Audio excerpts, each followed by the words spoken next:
Première ligne de défense, comprendre l'immunité innée. Nos corps sont des forteresses constamment bombardées par un monde d'envahisseurs microscopiques. Bactéries, virus, champignons. Ces pathogènes sont toujours à l'affût d'une opportunité pour envahir et causer des dommages.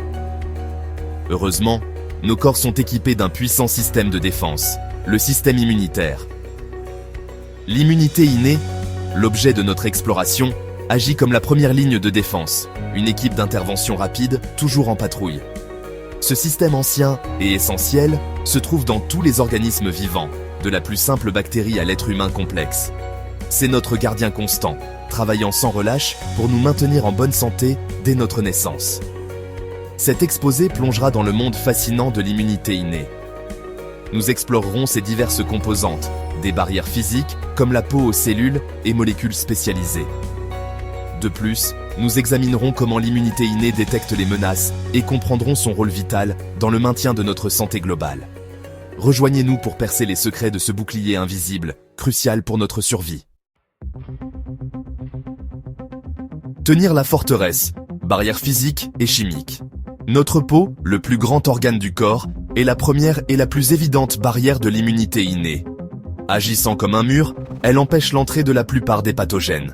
Mais les barrières protectrices vont au-delà des simples structures physiques. Elles comprennent également une gamme de défense chimique.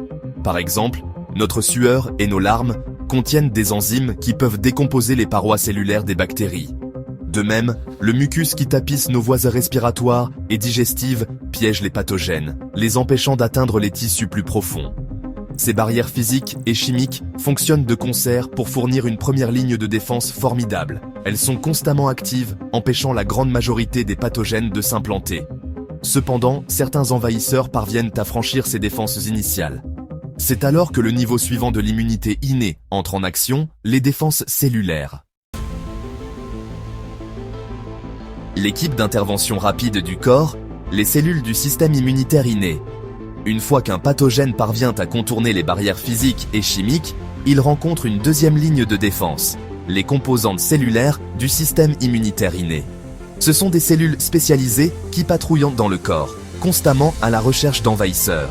Parmi les plus importantes figurent les macrophages, les neutrophiles et les cellules dendritiques. Les macrophages, comme leur nom l'indique, gros mangeurs, sont de grandes cellules qui engloutissent et détruisent les pathogènes par un processus appelé phagocytose.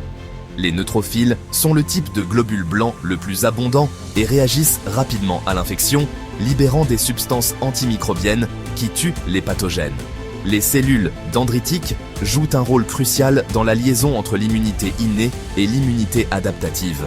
Elles engloutissent les pathogènes, les décomposent et présentent des fragments des envahisseurs aux cellules du système immunitaire adaptatif, déclenchant une réponse plus ciblée. Section 4. Donner l'alerte.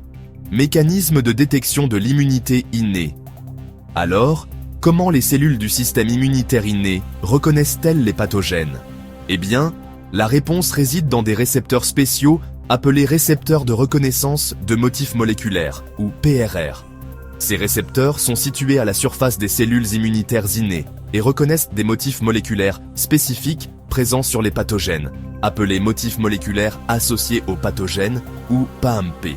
Ces PAMP sont essentiels à la survie ou à la fonction des pathogènes et sont donc peu susceptibles de muter. Lorsque les PRR se lient aux PAMP, ils déclenchent une cascade de signaux à l'intérieur de la cellule immunitaire. Cette cascade de signaux active la cellule, l'incitant à libérer des molécules inflammatoires, à migrer vers le site de l'infection et à attaquer directement les pathogènes envahisseurs. Ce système de détection rapide et efficace est crucial pour le contrôle précoce des infections. Section 5. Le fondement de la santé. Importance et connexion. L'immunité innée n'est pas seulement notre première ligne de défense, mais aussi le fondement sur lequel repose notre réponse immunitaire adaptative. Sans l'action rapide et efficace de l'immunité innée, les infections pourraient rapidement submerger le corps, entraînant des maladies graves, voire la mort. L'importance de ce système ancien ne peut être surestimée. Bien que nous nous soyons concentrés sur les composantes individuelles de l'immunité innée, il est crucial de se rappeler que ces éléments ne fonctionnent pas isolément. Ils travaillent ensemble de manière complexe et coordonnée pour fournir une protection complète contre un large éventail de menaces. Comprendre les subtilités de ce système est essentiel pour développer de nouvelles stratégies de lutte contre les maladies infectieuses et maintenir la santé humaine.